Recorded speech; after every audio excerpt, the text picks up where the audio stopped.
नमस्कार। प्रस्तुत है आज का चिंतन।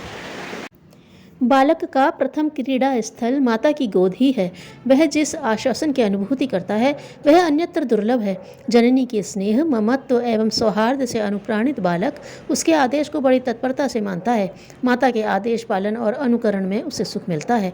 यूँ तो बच्चा परिवार के अन्य लोगों से भी घुलता मिलता है, परंतु माता जैसी घनिष्ठता किसी से भी स्थापित नहीं हो पाती।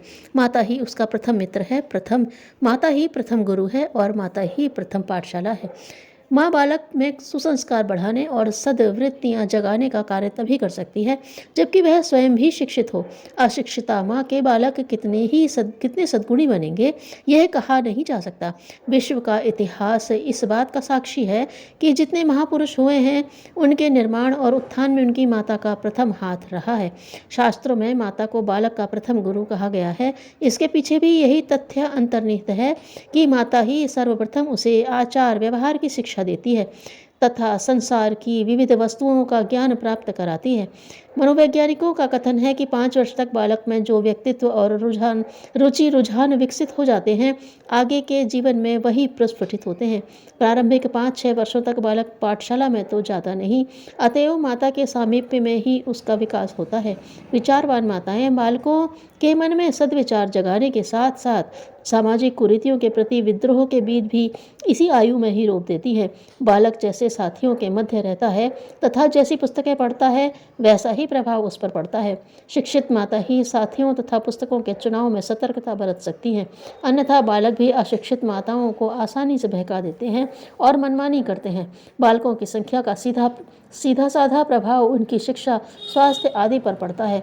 कम बालक होंगे तो उन्हें अच्छा भोजन तथा अच्छी शिक्षा माता पिता दे सकेंगे, परंतु परिवार नियोजन का यह प्रयास शिक्षित माता ही कर सकती है।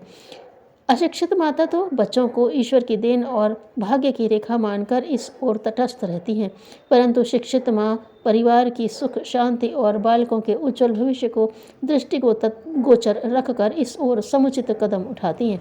शिक्षित माता घर के बजट को भी संतुलित रखती हैं, जिसका सीधा प्रभाव बालकों की शिक्षा, मनोरंजन, स्वास्थ्य आदि पर पड़ता है। प्रायः ऐसा भी हो जाता है कि शिक्षा को प्रमुखता न देकर किसी व्यक्ति के सुख सुविधाओं को अधिक महत्व दे दिया जाता है। परिणाम यह होता है कि बालक शिक्षा से वंचित रह जाता है। अशिक्षित माताएं शिक्षा को अनावश्यक मानकर छोटे छोटे बालकों को ही कार्य में लगा देती हैं और एक प्रकार से बालकों के भविष्य को अंधकार में डालती हैं। एक सबसे आवश्यक तथा महत्वपूर्ण कार्य जो केवल शिक्षित माता ही कर सकती है वह है बालक के अंतर्तंत्रों को समझना, उसके अंतर्मन में उत्पन्न हुई कुंठाओं को जानना तथा कुशलतापूर्वक उन्हें दूर करना। प्रायः देखा जाता है कि बाल्यावस्था में उत्पन्न हुई कुंठाओं को यदि उस समय ही दूर न किया जाए तो वे आजीवन बनी रहती हैं तथा कभी कभी घातक परिणाम भी प्रस्तुत कर देती हैं। परंतु शिक्षित माता बच्चों का मनोवैज्ञानिक विश्लेषण अध्ययन कर उसको सही निर्देशन देती है। मनोविश्लेषणात्मक अध्ययन कर उसको सही निर्देशन देती है। आज का बालक ही कल का नागरिक है। यदि प्रत्येक माता अपने दायित्व को भली भांति निभा पाए, देश को स्वस्थ, विचारशील तथा विद्वान नागरिक दे पाए, तो किसी भी राष्ट्र को उन्नति के उच्च शिखर पर आरूढ़ होते तनिक भी देर न लगेगी। वास्तविक शिक्षा वह है जो अपने को सुधारना और दूसरों को संभालना सिखाए। धन्यवाद।